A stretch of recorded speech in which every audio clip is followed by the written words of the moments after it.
Ladies and gentlemen, welcome to the Man Behind Ministry podcast. I'm your host, Minister Ryan Smith of the Virgin Street Church. As always, we got another dynamic guest coming your way right down Highway 44 going westbound, getting us into the capital city of Oklahoma City, Oklahoma. Very, very good friend of mine, known him for quite some time. Minister pastor to the Northeast Church of Christ in Oklahoma City, Minister Dwayne Case. Yeah, we're definitely excited to have him. Let's go ahead and get into it, y'all.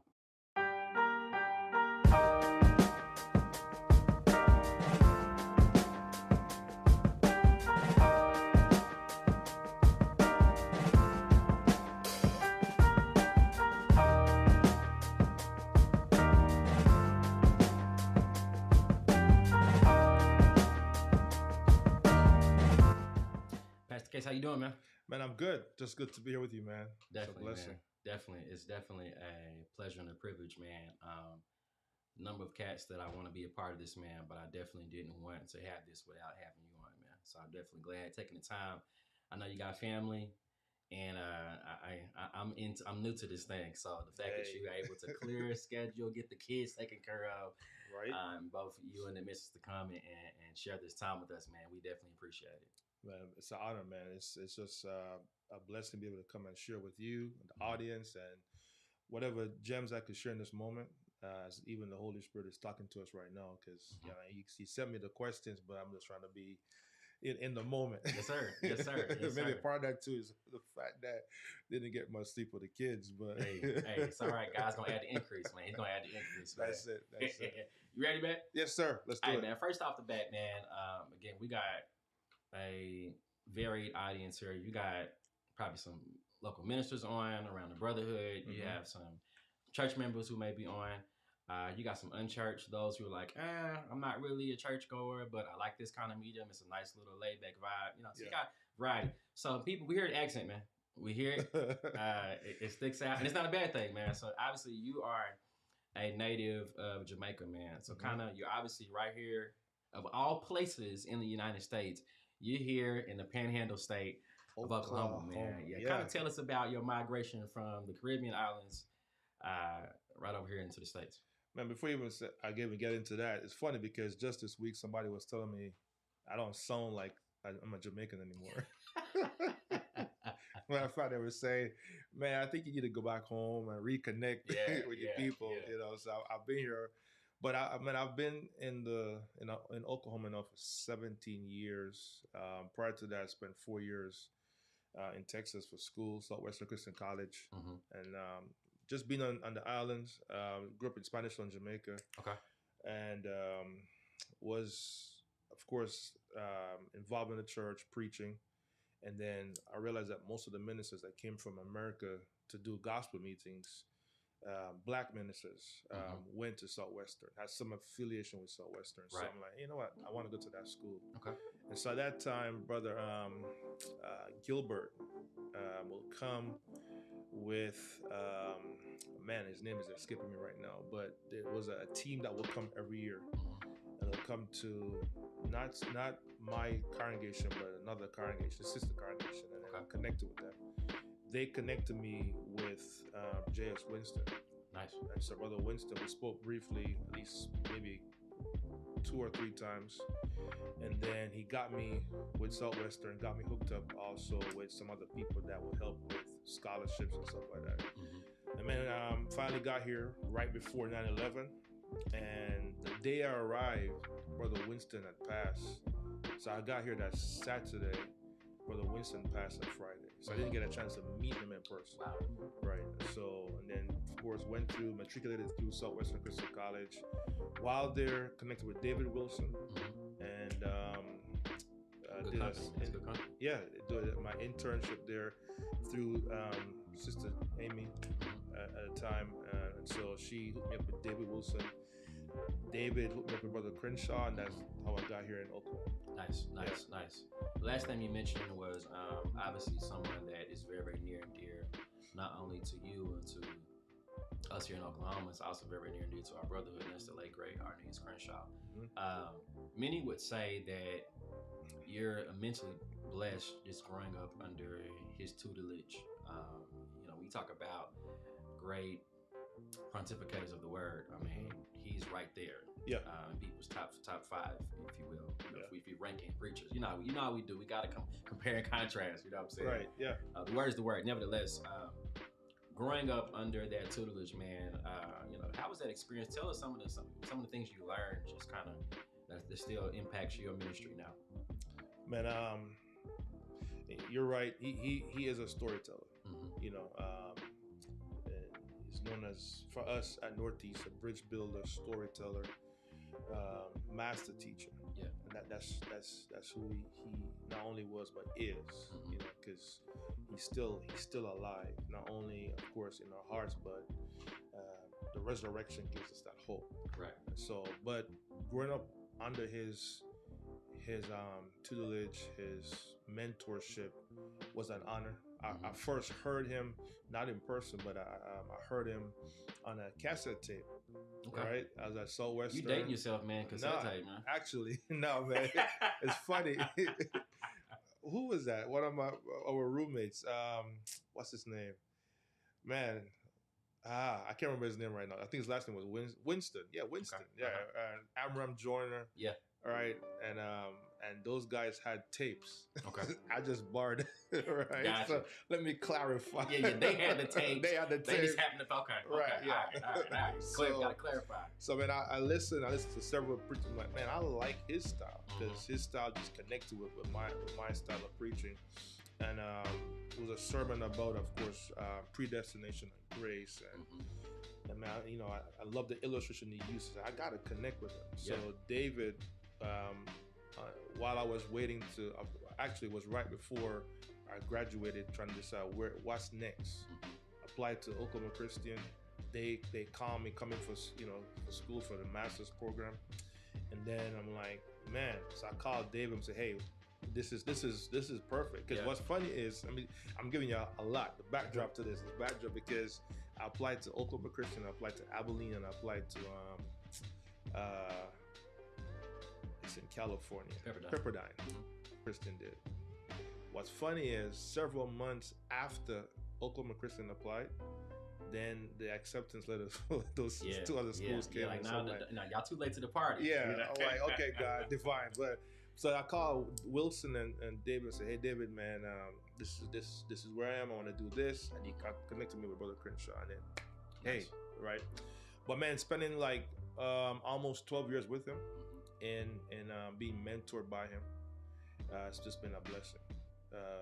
I felt like John Maxwell wrote this book, 360-Degree Leadership, right? And being the leader in the middle. Yeah. And so I felt like Joshua, for example, Exodus 24 through 32, Moses on the mountain, he leaves the leaders down below, Aaron is with the people, but Joshua gets to go not all the way up top, but he's right there between those who are below and Moses on top. So I felt like Joshua sitting there, seeing the cloud, wondering what's God saying to Moses, but I'm hearing the people down below, and all the movement. So being in the middle, it felt like that. Just sitting at his feet, and just he would say to me, "You're seeing the best of my world, but you're also seeing the worst."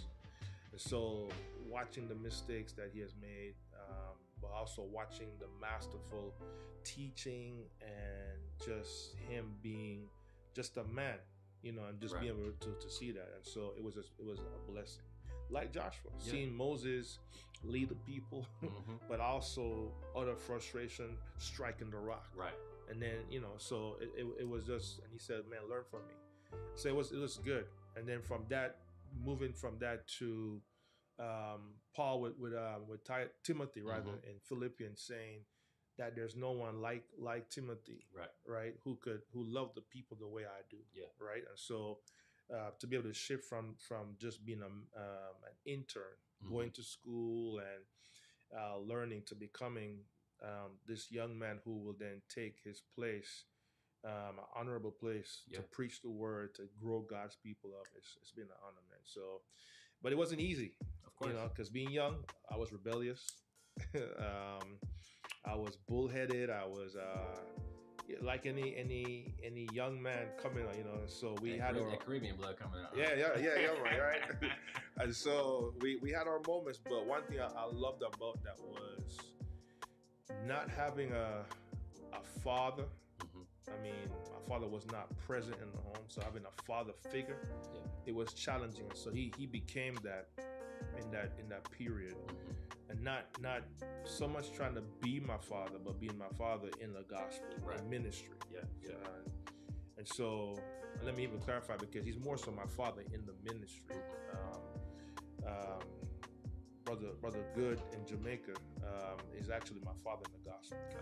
So being my father in the ministry, he wouldn't allow, even those moments where we were at odds, he would come find me. So there were moments, and I've told the churches, there were moments where we were at odds and tension, and I was a youth minister at the time, being trained by him, and then of course being his assistant. I'll be in my office and he'll be in his office, and we had a tense moment, but I could hear his feet coming around the corner. I was like, oh, here he comes. He stood at the door. He's like, man, let's go eat. I'm like, oh, okay. Right. So it was just, we always had those clashy moments, but he always still left room for conversation and honesty, disagreements, and growth. Right. But yeah, so I love it, man. And I've learned when you're dealing with controversy, nothing helps solve a controversial moment better than eat. Yeah, that's right. You really can't be too mad when your stomach is full. That's right, man. So I love that about always food. So we go eat, or I go get him something to eat, and then we'll sit in the conference room, whether it was we go or whatever. But just being able to sit with him, and just talk. So spending almost every day with him. Even if it's not in person, road trips or just on the phone. Every day we would check in with each other. He'll call me or I'll call him. He'll text, or so it was always this constant communication, which was important. So yeah. Okay, good stuff, man. Good stuff.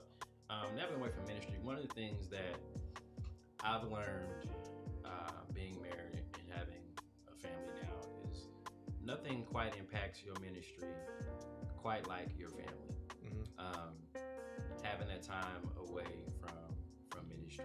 We know, as you have mentioned, you're feeling some big shoes behind Brother Crenshaw. That's difficult. That's challenging. Just being a man of God, period. We talked earlier over lunch about just the difficulties of ministry.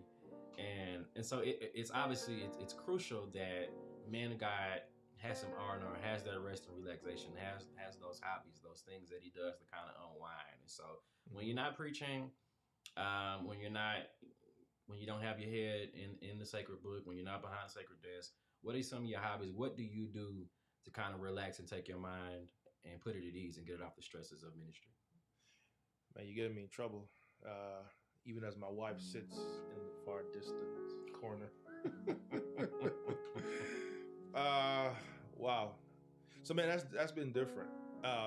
So I do try to relax, but being married now for 6 years and then being a new father, it's different. So being single, I could do, inconsistency. I think right now for me, the challenge is consistency. Right. So I'm still trying to find that consistency because, married, now baby, 4-year-old son, now 7-month-old daughter. And so, I'm trying to get used to. So I try to sneak in there what I used to do. I love watching movies. Okay. What's your favorite movie? Man, Armageddon. Okay. Right? Matrix. Yeah. Right?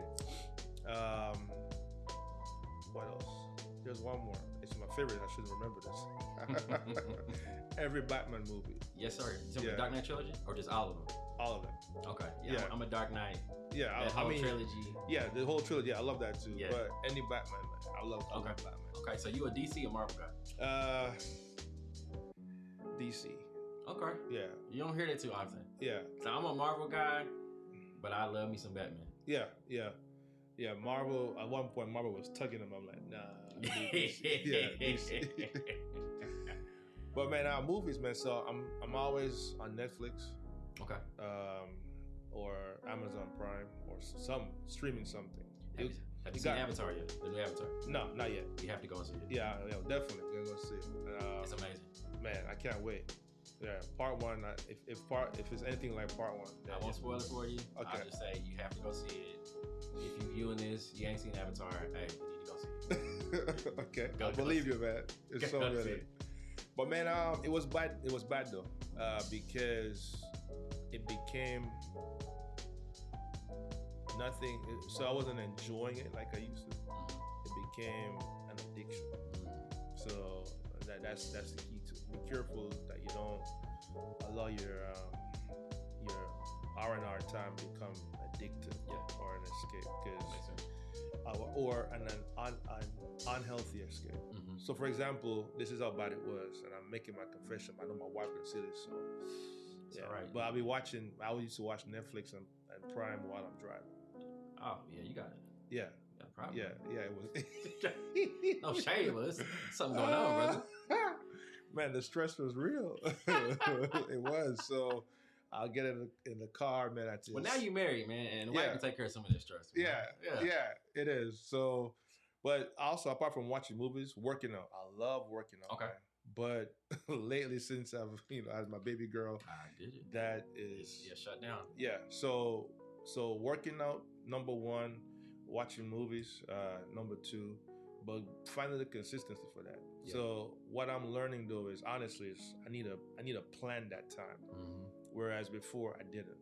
That's good. So now that I have a family, that's the difference. And so planning that R&R time, and then respecting my family time, and then how my family adds to the effectiveness of ministry. Right. So if I learn to do that well, I think it will not only help me to relax, but also be more pointed in what I can do through ministry, but also be present for my family. So. Right. Yeah, I've learned too, being newlywed, also having a daughter as well, is you got to be very intentional about your time, because you love your children, but you got to remember the one that you made the kids with.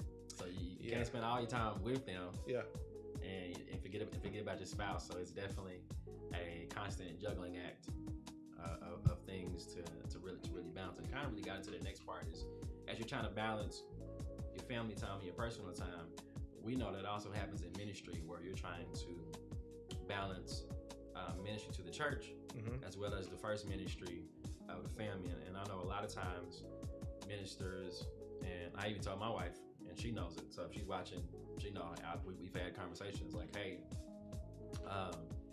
yes, I lead, I pastor this church, but if you ever get to a point to where, okay, you feel like I'm neglecting you for the church, and there's sacrifices somewhere that have to be made, but if you feel like it's too much, hey, you gotta let me know. And so I think let's talk about that balance and how you balance, like your ministry to the church, and of course, first ministry of the family as well. Woo, man! Hey, I'm coming with it, baby. I'm in deep waters now. So I hope my wife don't watch this. But man,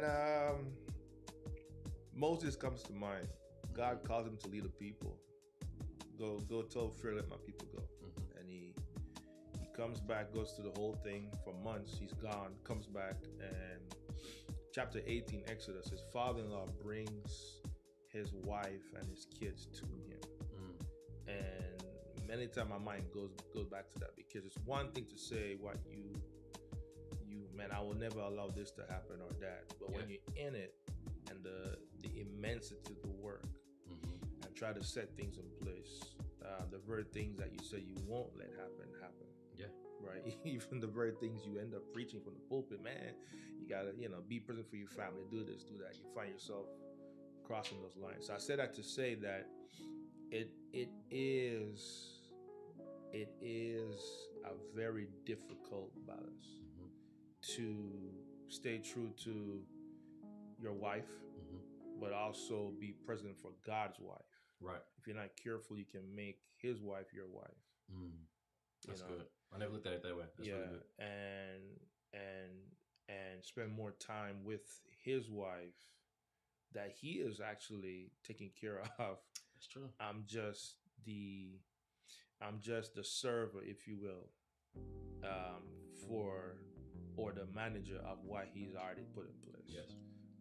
So reminding myself of that, but then sometimes too, because you put so much deposit in his wife and not much in your wife, it can bring resentment, towards the ministry.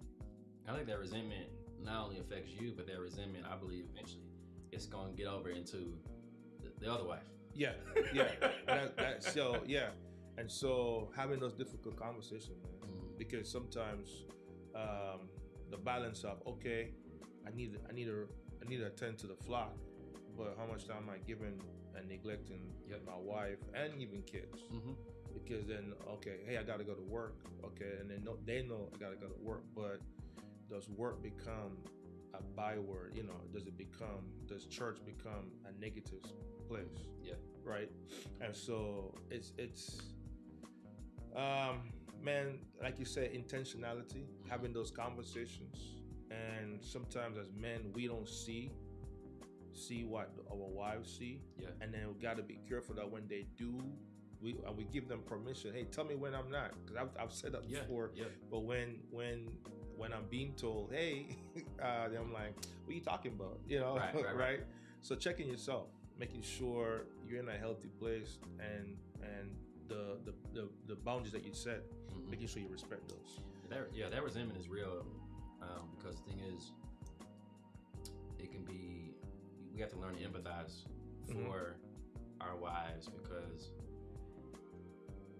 and like you said, never say never, because you don't know. Because the thing is, the reason I say is because we are passionate about God, about our calling, about what we do for the Lord's church. And I think it can be very troubling when our wives see the passion that we have for the Lord's bride, and that passion is not exhibited towards them. And then there's actually where there's jealousy of the church. Like, you spend all your time with them, not me. Not with me, And so, and it's also, man, it's so much in there. How do I?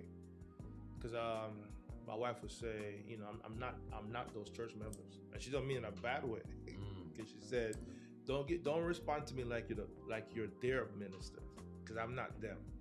Yeah. And she don't mean it in a bad way either, because she's saying, I'm trying to remind you, that's true. Yeah, you said I do to me, so don't handle me like them. And so that's another thing too. So pastoring the church differently than how you pastor your wife and your kids. Yeah. It's the same word, but being level of expediency and experience and being wise in your approach, and man, it's a lot. And so intentionality. So no, for us, where we are right now, man, we're in a different place. Even though we've been best friends for 17 years, being married for 6, for those 17, it's different. Because you would think that, we're best friends, so we were good. The challenges that come with every year, every month, every day. And so being intentional. So being learning to date again. Learning to commit to talk again. Because sometimes you become, you're in the house, you're talking, but you're not talking. That type of thing. Quality. Learning to, what really bothers me is, and this is my confession, because then I'm so busy, and we're good at home, but we're not. But then you keep being busy. Sometimes what I long for to do personally is devote, and so that's necessary. But then again, you're so busy, and then when do you find the time? Because sometimes you miss each other for various reasons, kids and you and the different schedules. So when do you have the time to really sit and for real good through this? And you may start it and you may do well for a whole week, and then after that, so I guess it's consistency, being intentional, learning to reinvent yourselves, learning to fall in love with each other again, but everybody's relationship is different. Right. Because maybe what I'm saying right now may not even apply to those, Yeah. But who knows? It's just the seasons you're in. Yeah. Yeah, man. So, man, I hope I'm answering your question. Yeah, definitely. For sure. And one thing to Brother Crenshaw said, going back to that, because it all comes together, he said, man, don't be like me. He would tell me that. And I don't mind sharing that because he said he had no downtime, right? And he said, you need to have some fun. Yeah. And so I've tried different things. Tried chasing a little white ball across the green. Right? But people tell me, man, you have a good swing. I'm like, okay, but I ain't feeling this. Right. But just trying to find different things, man, just have a downtime. So apart from working out and Netflix, trying to do different things. Yeah. But one thing I appreciate what he said. Go on vacation. He said, I don't believe in vacation, right? Yeah. But he said, go on family vacation and stuff like that. So to have my mentor tell me that, and then now I'm in it like he was, and sense. now I find myself being like, more work, not enough play. Yeah. So trying to find a balance again. Gotcha. Nice, man. Nice. We talk about just the church and the state and where we're at now. Pre-COVID, pre-March 2020. And we were talking about this earlier, like technology, it was present, but it wasn't as prominent as it is now. And so when you talk about that, a lot of members and congregations in our brotherhood, a lot of leaderships across our brotherhood really are not seeing the value and importance in media and technology. But we know it's super important now. It's like now there are certain, I think one thing I love at the end of the year, there's a certain list that Google or whoever will release, and it'll say, hey, these were the top words for the year. I can guarantee you, live stream, pandemic, Zoom, yeah. The list goes on and on and on. Media, technology, it can go on and on and on. Podcast made me want to, who knows? But talking about the Northeast congregation where you are, how have you all managed just to, your media and your technology in the space where you all are at? Man, we're still learning. Yeah. We're still learning. I think, in my opinion, we're far away from any semblance of perfection. But we realize the importance of it. Right. Even before the pandemic, we actually had a conversation. We went through a study by Tom Morena called Autopsy for the Deceased Church. Yeah. And as a church, we studied a book, went through it, we did groups, had those difficult conversations, where do we go from here? So we were right on the cusp of making some changes, and technology was part of that. And then bam, the pandemic, literally, we just finished the study. We had some months where we're having conversations. We're about to go in. Actually, it was close to the end of the year. The new year was coming. Bam! Next thing you know, we're sheltering in place. So now we had to shuffle our feet. So man, we're learning. Let me tell you, when we when sheltering in place and went live, it was my iPad. Yeah, it was this very iPad, and we didn't have nothing, no setup, no iPad stands, no lights, nothing. We had not old, but it was a podium that was there. We used for Wednesday night Bible class. Yeah. We grabbed it because it was the best thing, and we got some songbooks, and we put it behind the iPad. We put it in front of the iPad, and we made sure we had enough space so we could hit the live button. Yeah. It was just stationary, and man, don't having to adjust nothing because then it fall over or So that we went from this, man, to going back to, of course, eventually camera, and we're live on Facebook. Now we're on YouTube, and we're I think, in my opinion, like I said, we're still learning, but we are also behind. But what I'm learning is it's okay, even though I know that technology changes and there's so much happening and people are ahead of the game. Yes, but what I'm appreciating is that Psalm chapter 1. Okay.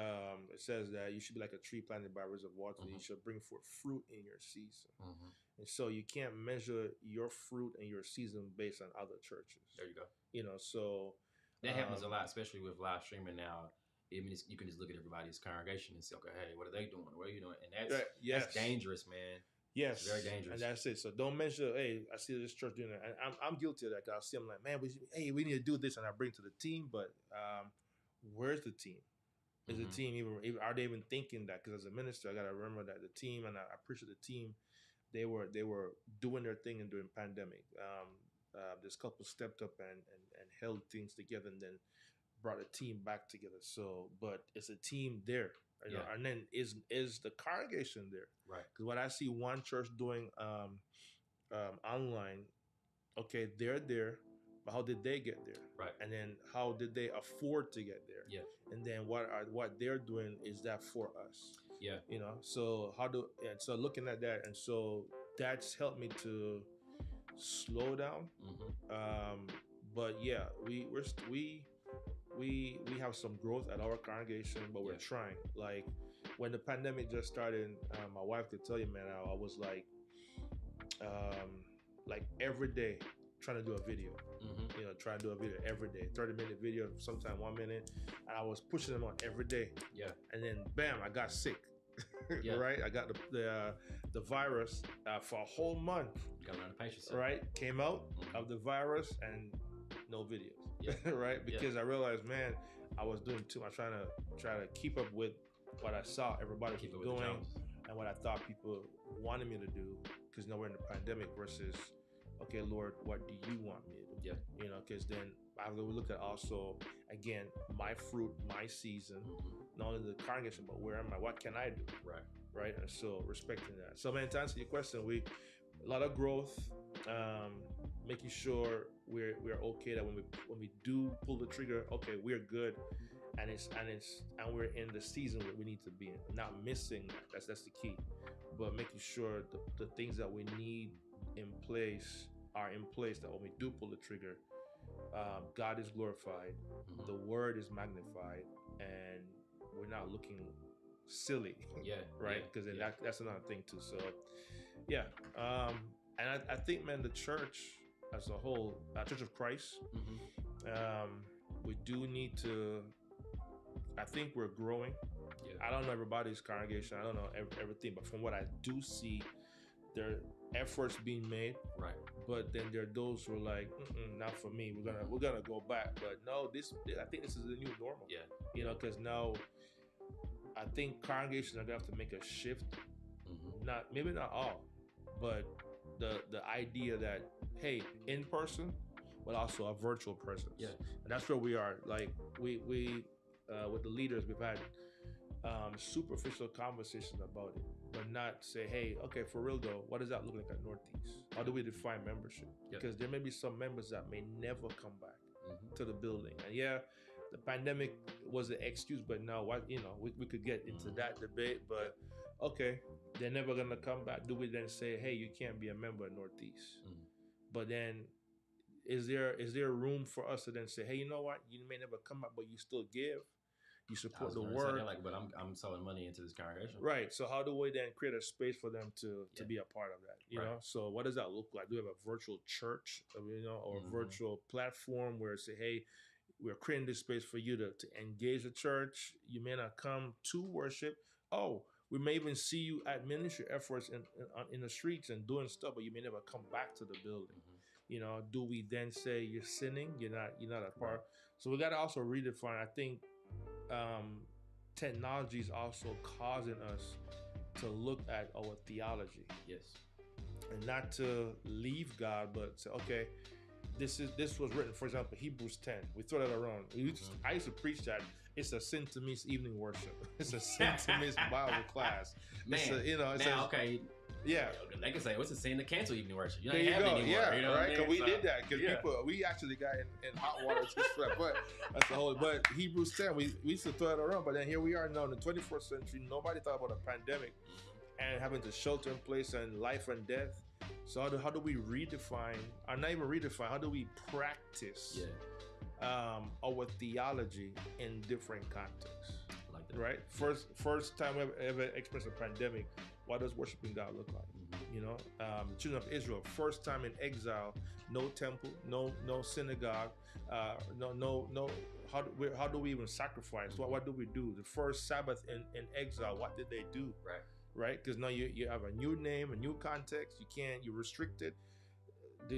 So are you still connected to God? You know, so we gotta look at that too. And then how do they sit by the rivers of Babylon and weep and be jeered about what they believe in? Yeah.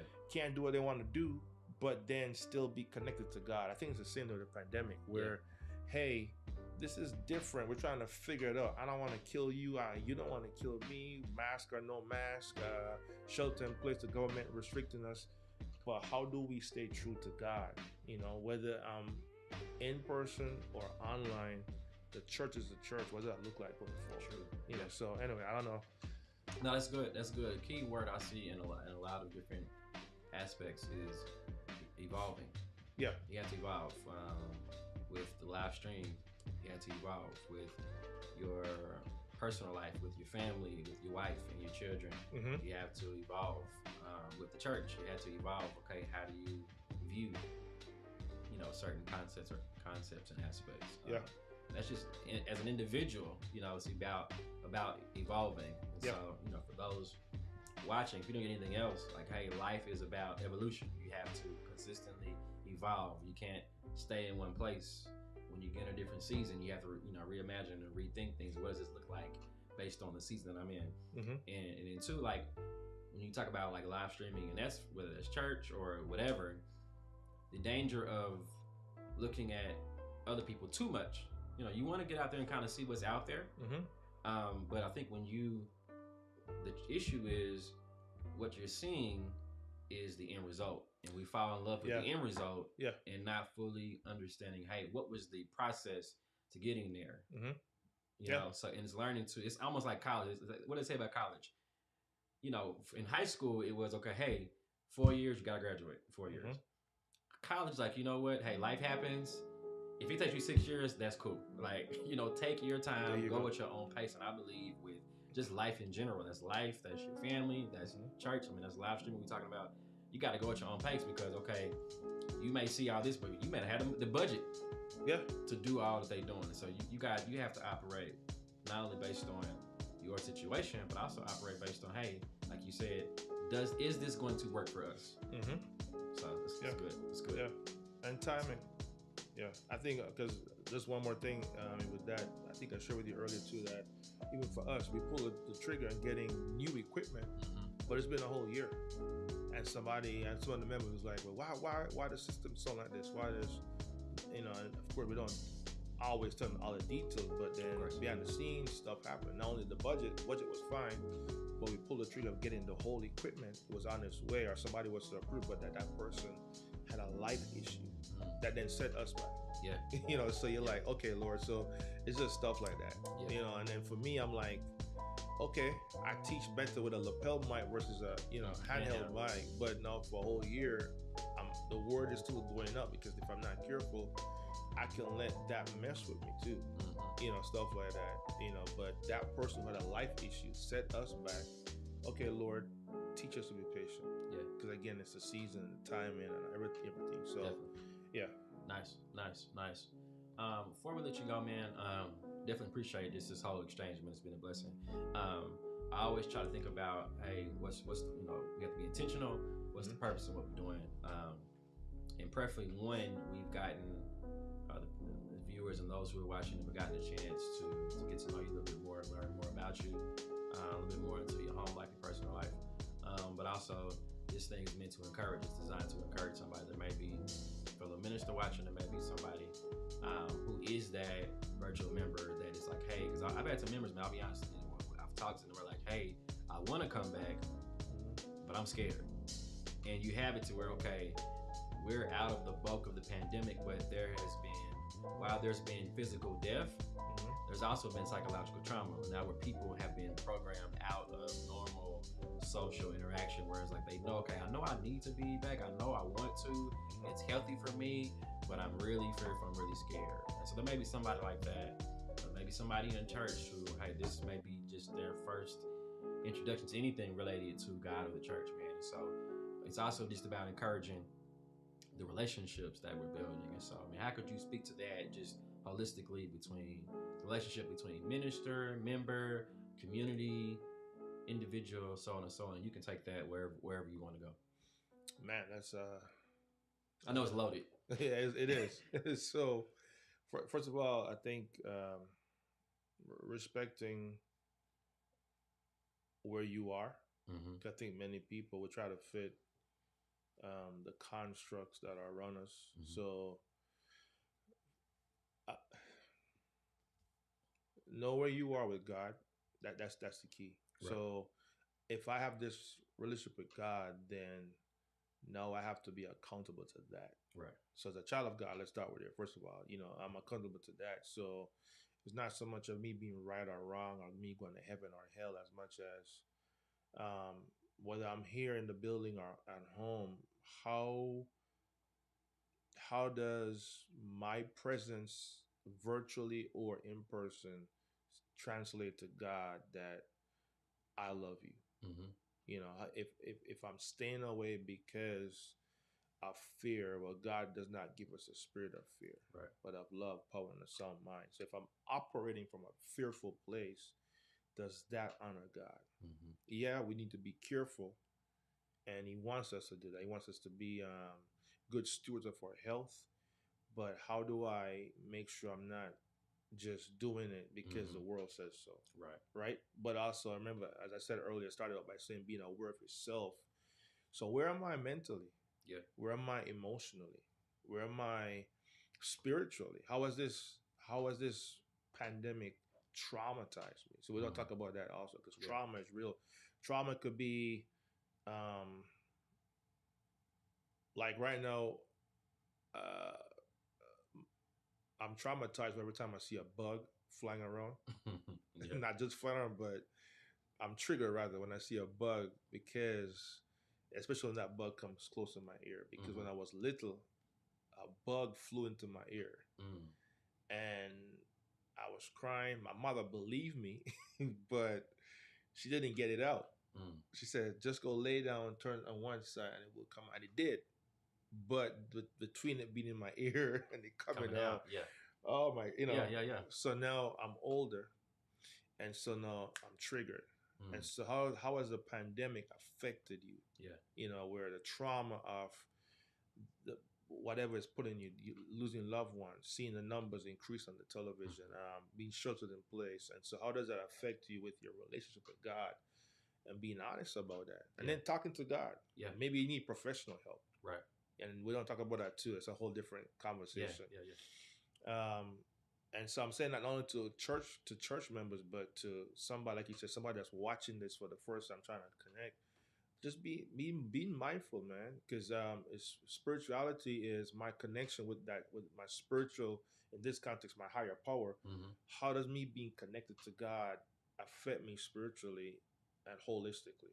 My spirit, my thoughts, my feelings, my soul, and then my actions in my body. How does the real me on the inside manifest on the outside? And many times we live outside in kind of lifestyle versus an inside out. Right. We let life dictate how we think and feel, which is not always healthy. So, man, just being honest, being aware of yourself, being honest with self, and then taking healthy steps to being where you need to be.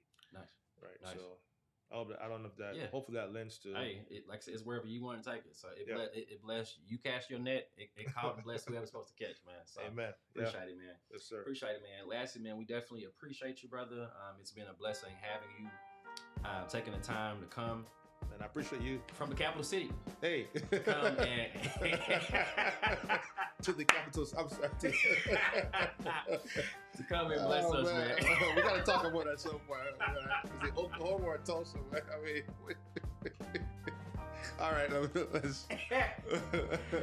Whichever one it is, man. Hey. We definitely appreciate you making the time. You and your wife coming to be with us, man. Before we let you go, man, we know this again. We talked a lot about it being a media and technological field space. Tell us, how can we find you in the church on social media, man?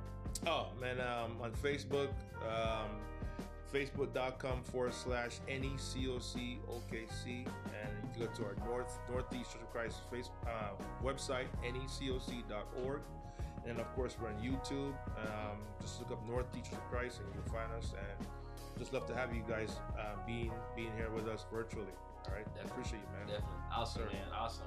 That concludes this episode. Again, if this is your first time here, we definitely appreciate you. If this blessed you in any way, don't be afraid to like it. Don't be afraid to share it. Minister to somebody with the power of technology, man. That concludes us here. We do this again every Thursday, 7 p.m. Central Standard Time. Until then, we'll see you. God bless you. God keep you. Peace. Appreciate you, bro. You too, man. I don't know if I answered your question. Yeah, hey, you did it, man. You did it. I felt the heat.